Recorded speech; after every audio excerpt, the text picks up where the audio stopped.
Terima kasih sudah bergabung lagi di obrolan setiap hari Kamis malam bersama C-Level Talk. Malam ini it's an interesting talk karena my former boss is here. So Mas Edwin itu dengan saya, I just realized tadi waktu kita baru mulai percakapan, kita selalu berjumpa pada kondisi krisis. Karena waktu itu krisisnya krisis ekonomi juga. Mas Edwin dipercaya jadi salah satu anak muda gokil yang in charge di namanya BPPN, kalau pernah masih ingat waktu itu.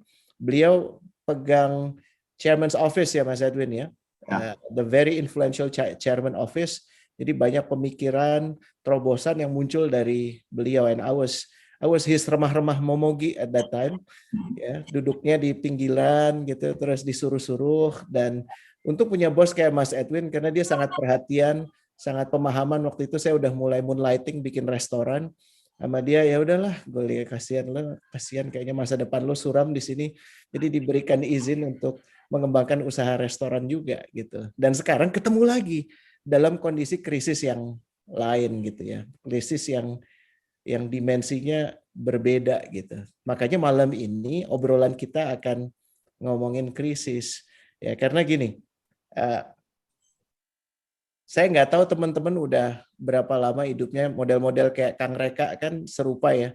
Kalau Kang Edwin itu Mas Edwin tuh dulu yang nemenin Diponegoro waktu ditangkap sama Belanda, dia yang berhasil melarikan diri. Kalau Kang Reka kan waktu itu ikut Trunojoyo ya. Ini kan Anda berdua nih Highlander tuh ngerti banget ya jatuh bangunnya peradaban.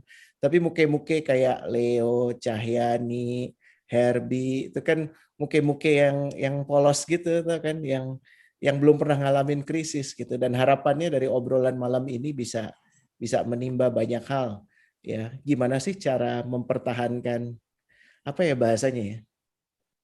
Mas Edwin tuh has always been a serious person ya. Tapi dia berusaha untuk lucu. Jadi lucunya emang terbatas sih ya. Tapi karena kita tahu dia memegang beban yang nggak sedikit ya, dan nggak banyak orang diberi amanah untuk berada pada posisi yang pelik, yang berhadapan dengan krisis setiap saat dan bisa melaluinya. So that's the very idea kenapa we're having this conversation, Mas Edwin. Ya, thank you so much by the way for coming. Malam ini obrolannya banyak dari kawan-kawan yang hadir bisa, menurut saya multi industri, multi companies. Ada yang dari Grab, ya, ada yang dari DDI, Hi Johnny Consulting, ya, ada yang dari Ulsan Korea, G4S, dan teman-teman Mas Edwin juga. But boleh share nggak sih? It seems like you are attracted to crisis gitu ya, or in the middle of crisis gitu, and somehow you manage it well gitu. Kok bisa stay cool gitu? Nerve-nya tuh kejaga gitu. Boleh cerita nggak sih? Nerve-nya kejaga ya?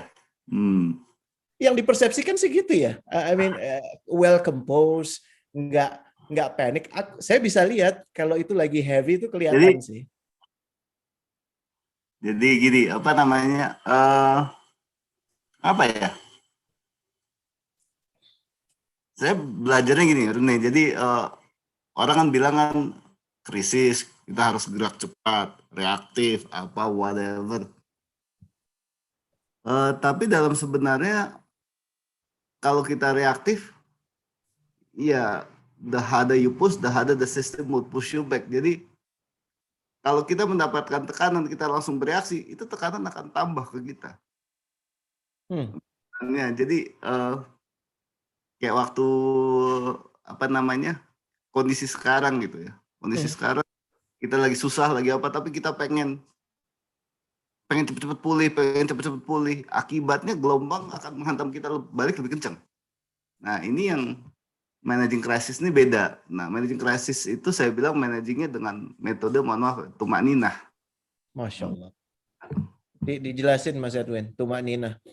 Misalnya Jadi ada yang baru masuk Islam ya kayak tumak ninah itu berhenti sejenak itu gini. Jadi pause ya. Jadi ada jedanya, ada partiturnya. Nah ini yang orang selalu ingin, kita krisis, kita cepet-cepet, ayo lompat, wah nggak bisa. Nah, Jadi you will get burned. Sometimes orang masuk krisis kenapa ya?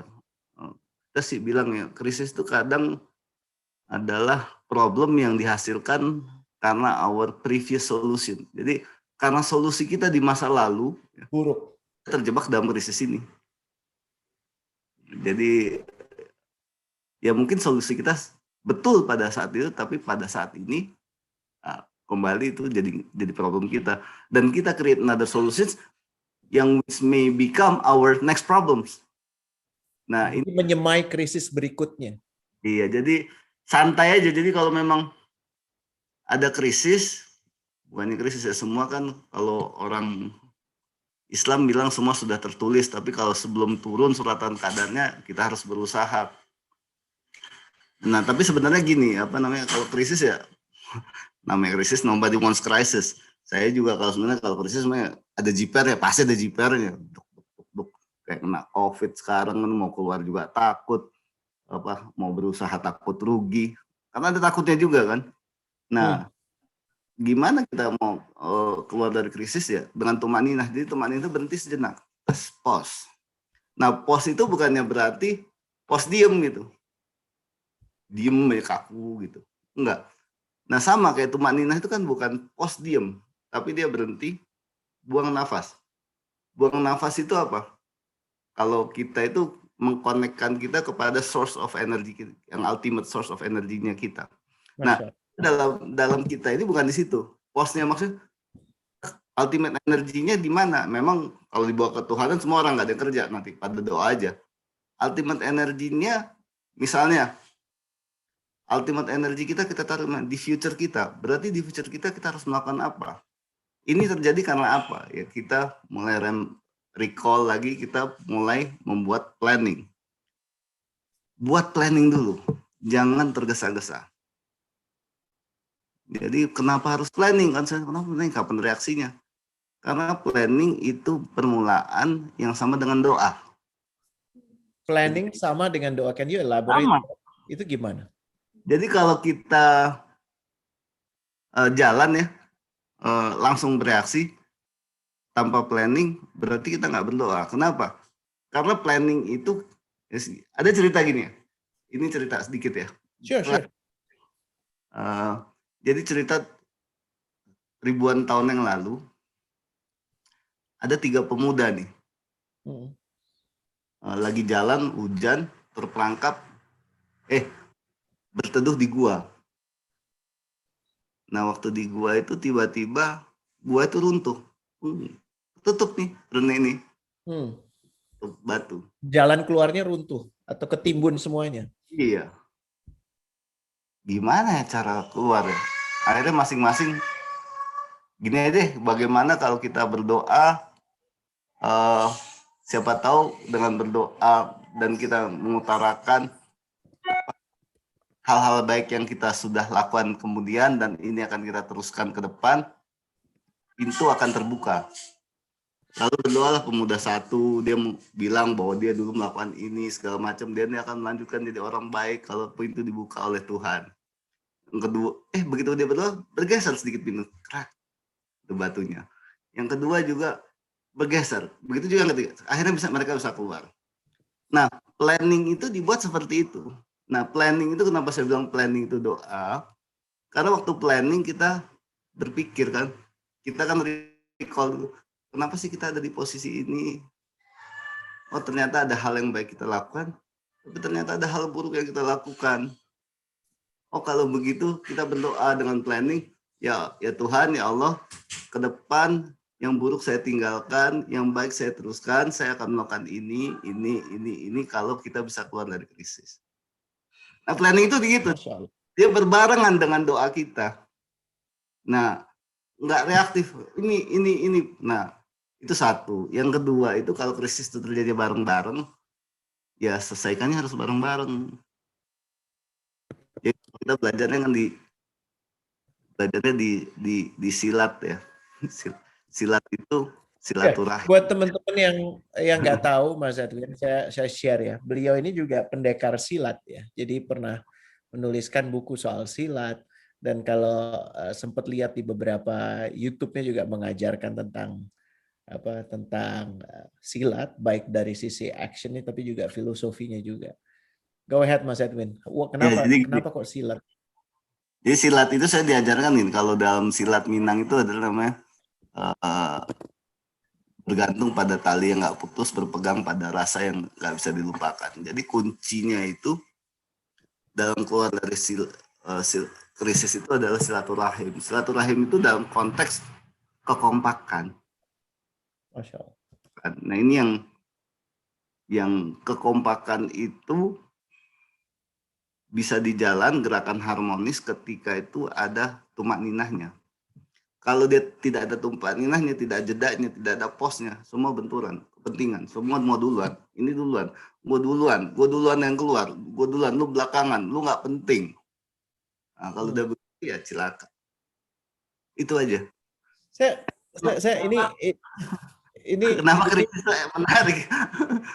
Ini menarik ya, karena mungkin sebagian dari kawan-kawan dan saya juga sebenarnya berharap mendengarkan sesuatu yang sifatnya ilmiah, scientific, business-like gitu ya, dan datang dari petinggi BUMN, salah satu BUMN terkemuka, tapi ngomongnya kata-katanya kayak guru ngaji sekaligus guru silat gitu ya, tumak ninah, silaturahmi gitu.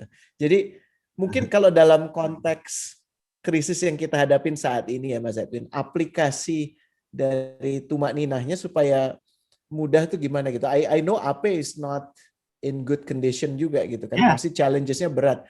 Transportasi itu salah satu, ya sama kayak Ancol juga salah satu yang paling terdampak dari sini gitu. How do you apply that dalam manajemen misalnya, dalam interaksinya? Jadi gini, refleksi satu, ya. Refleksinya waktu kita tumak ninah, kita melihat apa?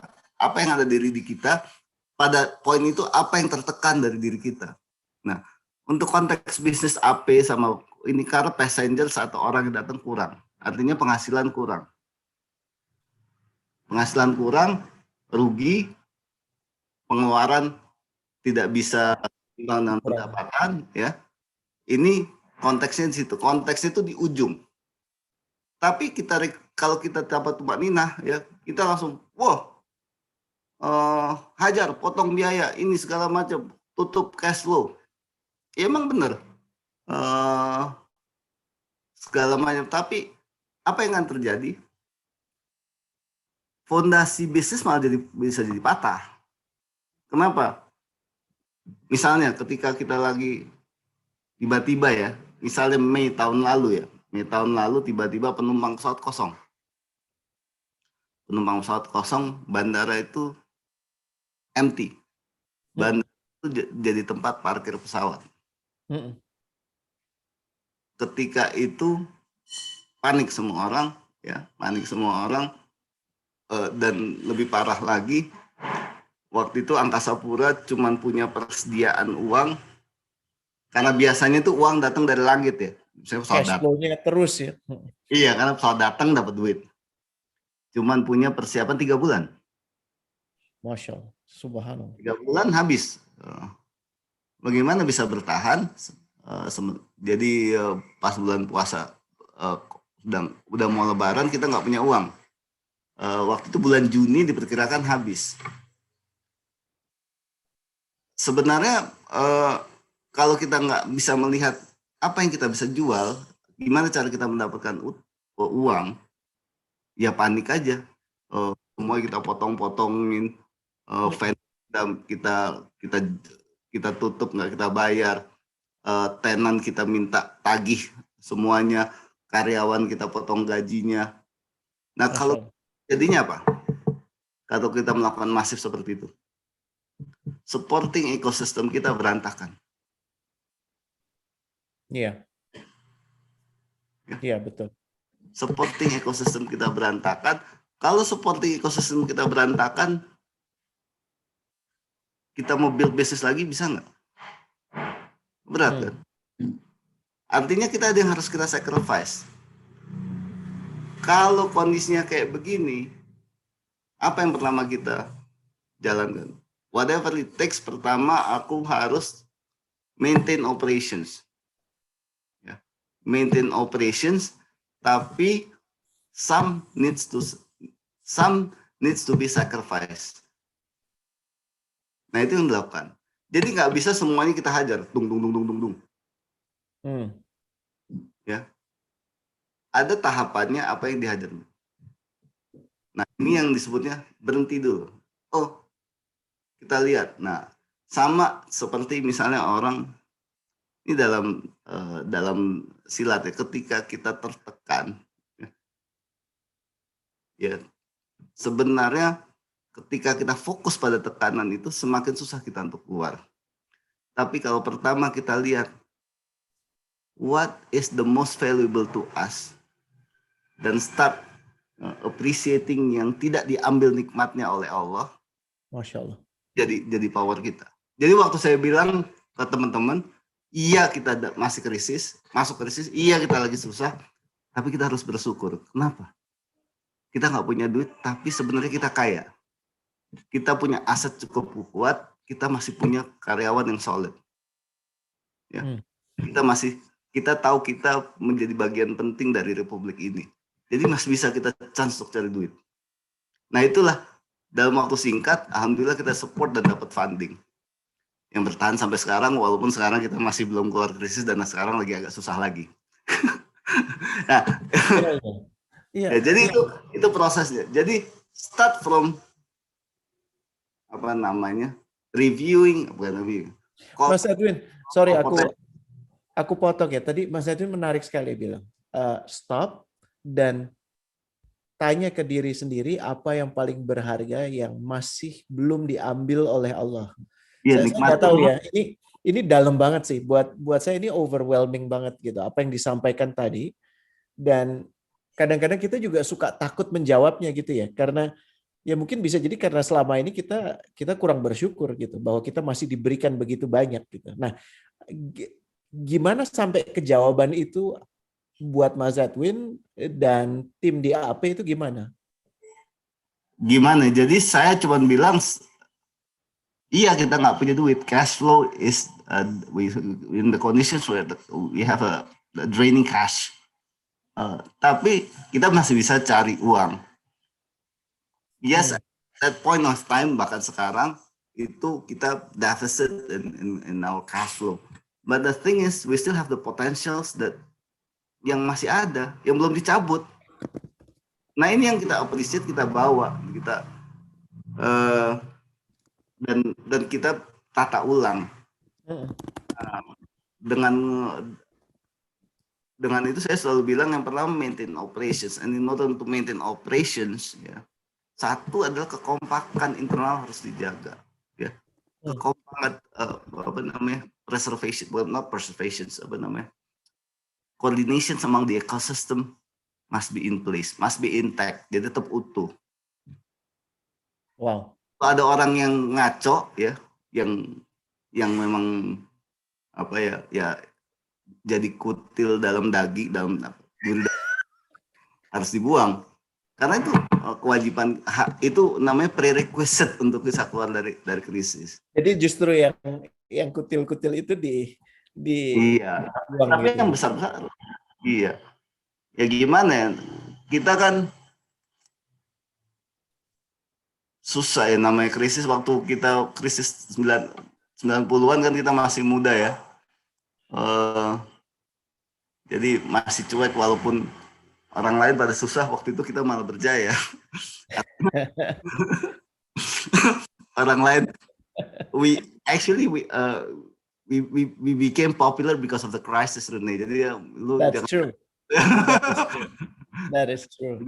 Jadi our footprints itu karena during the crisis, karena waktu itu I was one of the youngest SVP kan. Rene juga oke lah. You're not like cuman Cocomeo, tapi Rene itu dulu assistant vice.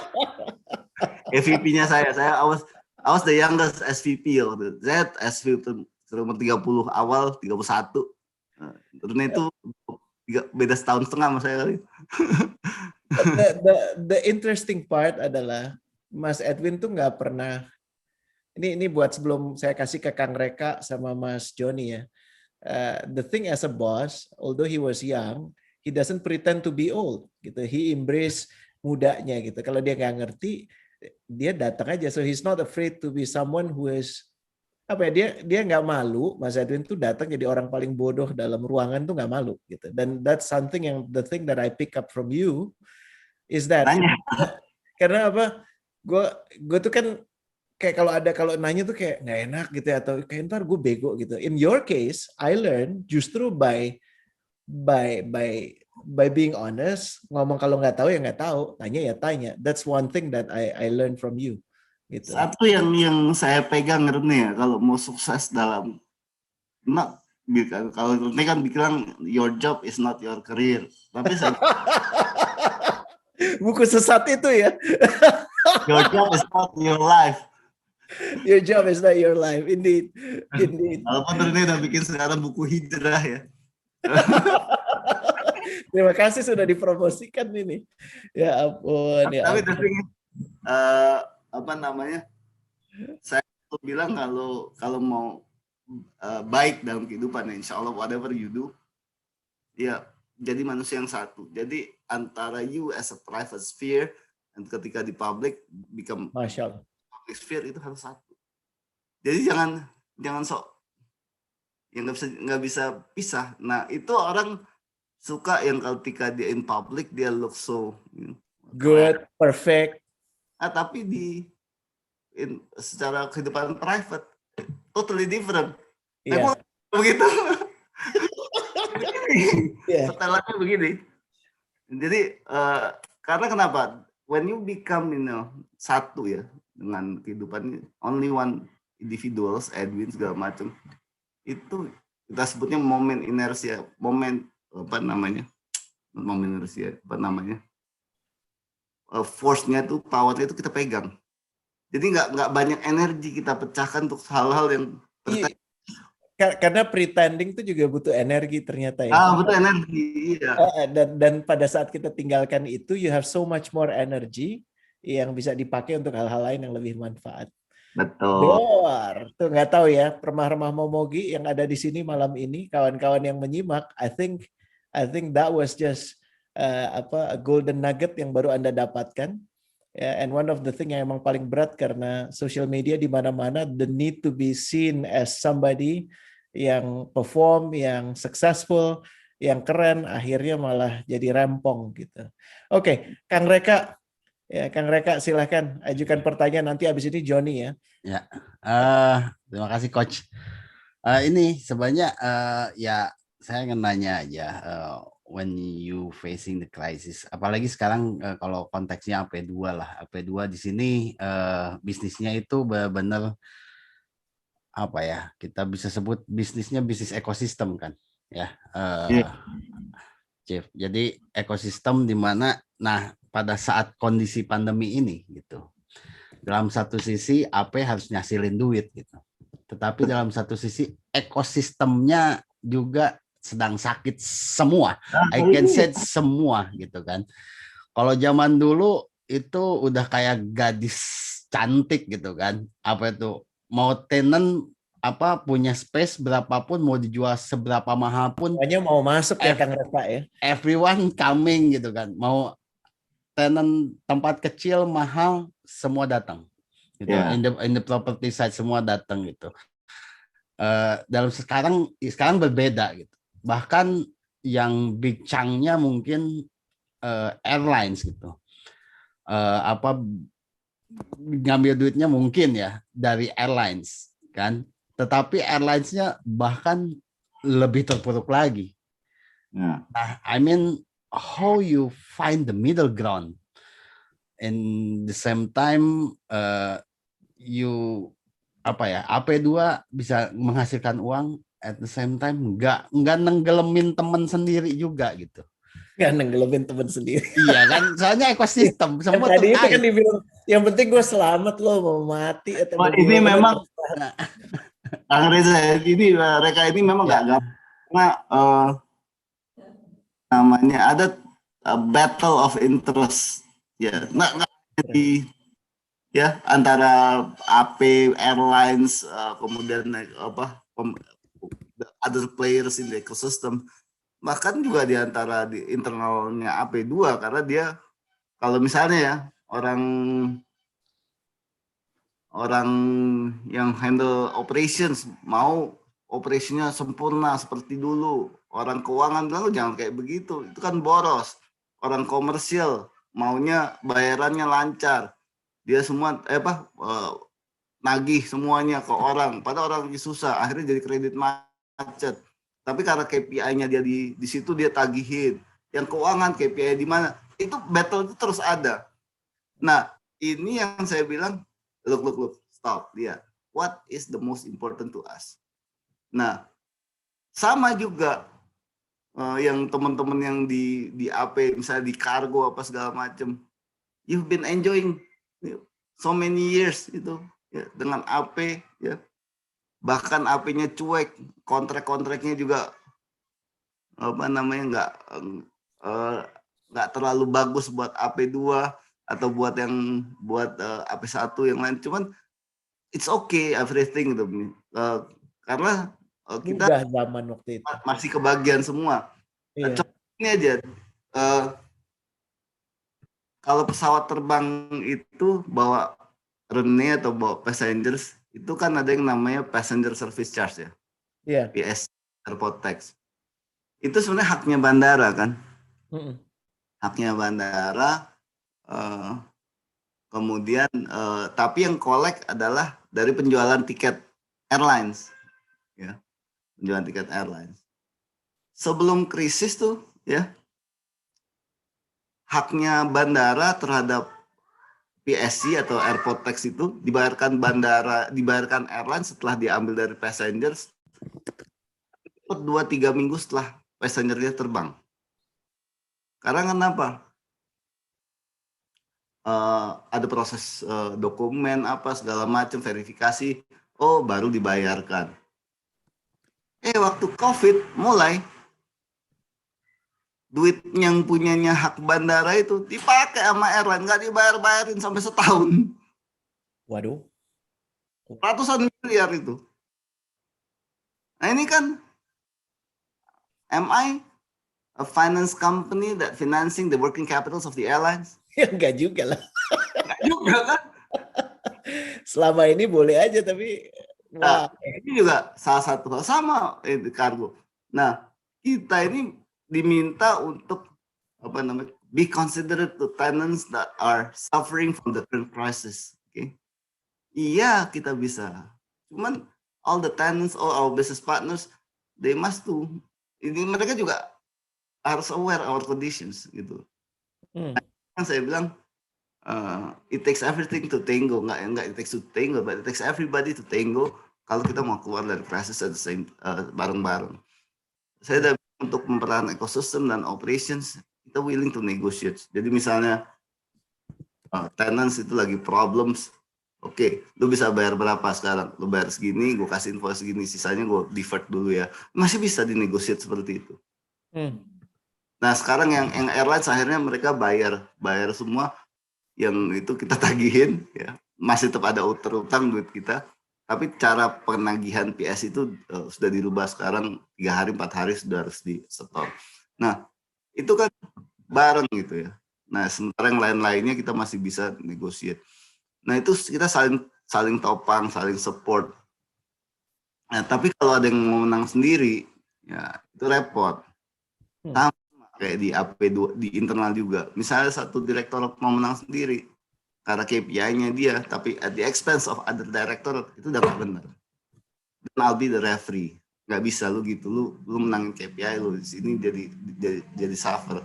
Kita harus lihat bahwa tujuan kita ini kalau kelola bandara ini bukan kayak kelola restoran. Kalau kelola restoran lu nggak punya duit, lu tutup aja sampai lu ini. Kalau kelola bandara nggak bisa main tutup gitu aja. Tetap harus, tapi harus dibuka secara efisien. Dan satu kata yang saya belajar itu, yang dulu suka main-main, pemain-pemain yang aneh-aneh, berhenti deh sekarang. It's time. Karena kenapa? Nanti gak ada lagi, kalau masih terus bermain, akhirnya ya kita kolaps bareng, ya lu nggak ada tempat mainan lagi. bedanya gue nggak ada dosanya, lu banyak. Karena lu yang Nih, ya asik nih. Asik ya Kang Reka ya udah dibawa Cakep banget. spiritual kayak gini ya. Iya. Ya, kita nggak punya tempat main, tapi gue bebas dosa, dosanya lo dapet semua dan lo nggak punya kesempatan buat nebus itu. Heeh. Oke, Iya. jawab Kang Reka. Terjawab. Ya, Alhamdulillah. thank you. Ya, tadi ada beberapa kawan yang japri juga sudah dijawab secara tidak langsung. Saya berikan kesempatan buat siapa, Mak Johnny dari DDI. I think that's a terrific question, John. Silakan diajukan. Oh ya, aku juga ada ini ya, ada 5 recovery trend. Saya share di chat box. Aku dapat dari Visual Capitalist.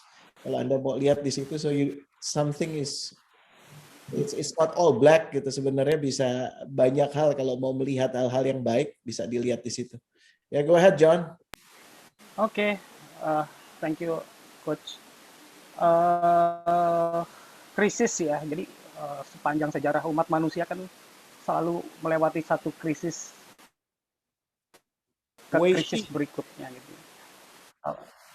Salah satu krisis yang pernah dalam sejarah manusia itu pernah terjadi itu ketika Nabi Nuh. Itu yang mungkin paling dahsyat gitu ya. Ini malam ini isinya aki-aki semua nih gara-gara Edwin. Enggak.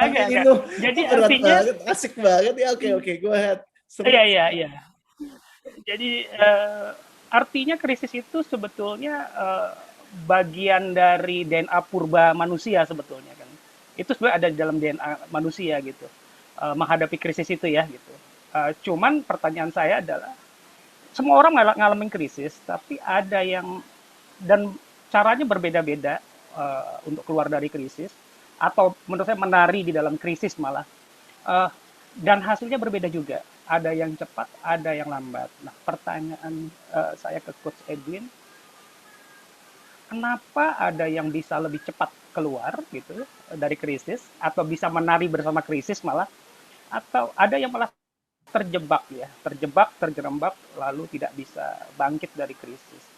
Itu aja dulu, Chief Rene. Coach, thank you. Thank you so much buat pertanyaannya. I think that's valid. Kalau ditarik dalam sejarah juga, perusahaan-perusahaan istimewa itu munculnya juga pas krisis ya. Jadi never waste good crisis istilahnya. Ya, justru momen-momen seperti ini, momen-momen pembersihan biasanya. Tadi yang Mas Edwin bilang, moment of reckoning ya, apapun yang selama ini nggak efisien, yang bikin tambah rempong itu justru semakin kelihatan. You cannot hide gitu. Tinggal abis ini seperti apa. Go ahead Mas Edwin. Pertanyaannya, ada yang orang cepat keluar krisis, ada yang lambat kan? Iya. Sebenarnya it's not about cepat atau lambat, tapi adalah balance foundation yang diciptakan nantinya. Balance foundation. Ya, jadi equilibrium baru gitu kali. Equilibrium baru yang diciptakan. Oke. Jadi kelihatannya dia cepat. Okay. Dia cepat recover, tapi apakah dia menciptakan foundation yang tatanan yang baru yang ini belum tentu juga. Sama juga kayak kita bilang, ini perdebatan sebenarnya, kalau ditanya perdebatan ada Keynes sama teori klasik gitu. Jadi ada yang bilang kalau ini adalah harus di fine tuning, yang lain ada automatic adjustment. Tapi sebenarnya Keynes bilang, oh in the long run kita semua mati. Ini kan sama.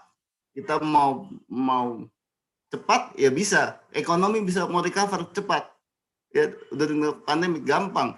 Kita lepas saja prokes, semua orang usaha. Cepat kita keluar dari krisis. Tapi apa influence-nya? Kita nggak build foundations untuk the way we operate in the future. Tapi kalau kita juga tarik ke belakang semuanya, ketika nunggu semuanya aman betul, probably some companies itu ketika mulai recover udah nggak bisa lagi. Kenapa? They are already dead. Nah ini kan nggak gampang itu, menciptakan new foundations, equilibrium baru yang kita bisa bawa ke depan, terutama buat AP2. Nah ini yang kita lihat. Jadi jangan lihat cepat atau lambatnya, tapi keseimbangan baru yang mereka ciptakan. Ini more important ketimbang kita lihat, misalnya saya selalu tanya, which one is more important? Lu cepetin dapetin profit di P&L atau yang penting cash flow atau balance sheet? I would say saya bilang yang penting ada structure balance sheet, cost structure yang ideal dan cash yang sehat. Jadi nggak murni P&L harus Nggak profit. ada yang murni P&L. Gue juga bisa ngejar P&L. Gue cas aja semua orang yang tadinya nggak bisa bayar, yang penting lo bayar tagihan dulu, nggak ada negosiasi. Ya. Yeah. Akhirnya pendapatannya kelihatan gede, tapi mereka nggak bayar kan drain, guys. Atau kita bilang balance sheet nggak usah diatur. Nah, kita tetap invest apa segala macam. At the end of the day, gue nggak bisa kontrol biaya operasinya. Masya Allah. Jadi ini the new balance sheet structure. Jadi kalau ditanya, bukannya dia cepat jadi hebat atau sukses atau nggak sukses. Sama kayak pertanyaannya, kenapa Rene lebih sukses duluan daripada gue ya? Ya, tapi Rene lebih cepat tobatnya daripada lu. Dia lebih cepat tobat. Itu yang berat. Nah, dulu lu nggak tahu dia bisa sukses kelihatannya. Masya Allah. Masya Allah. Kelihatannya sukses, tapi belum tahu yang lainnya. Ya itu jadi yang kita lihat, kita analyze adalah ya. Mas Edwin. Ya. Sorry, gue interject di sini ya. Ini menarik banget karena ini berlawanan dengan insting yang diajarkan ke kita semua sekarang, which is instant gratification kan. Gue pengennya ya cepet, gue pengennya ya kelihatan langsung profit, karena kalau profit kan direksi dan komisaris dapat tantiem, gitu kan. Itu cara pandang itu. Ini udah bukan masalah what is right and what is not right, tapi what is good and not good for me and whether I can get it fast or not gitu. Gimana kok bisa melatih, nomor satu ngelatih diri dan orang-orang di sekitar bahwa bro, instant gratification, ngejar sukses cuma sekedar lambang-lambang, tapi lo melupakan yang lain itu buruk gitu. Itu gimana? Itu kan sifatnya udah lebih transcendent, fundamental, filosofis. Sebenarnya gini, orang kalau ingat mati itu dua hal. Satu, aji mumpung sebelum mati gue bilang ini. Tapi ada lagi, gue ingat mati, maka sebelum mati gue harus punya ilmu bermanfaat, amal jariah, dan anak yang soleh. Nah kalau gue jadi kalau gue mati, gue nggak jadi direktur lagi. Gue ada legacy. Bukannya gue dapat duit banyak di depan. Itu dimusuhin semua orang dan gue. Nah ini kan pilihan. Lu mau pilihan dapat duit sekarang, ya? Apa dapetin nanti yang? Aku maunya dapat sekarang dan dapat legasinya, dapat doanya juga dari. Akhirnya kita mau dua-duanya. Untuk balancing kayak gitu, gue pilih yang bring manfaat dulu, give the benefits, and then you can take. Jadi bukan take dulu, tapi you give dulu. Emang nggak gampang. Maunya kita dapat duit duluan baru kerja. Biasa banget, itu selalu kayak begitu ya. Dan ini mentality. Our problem is exactly that.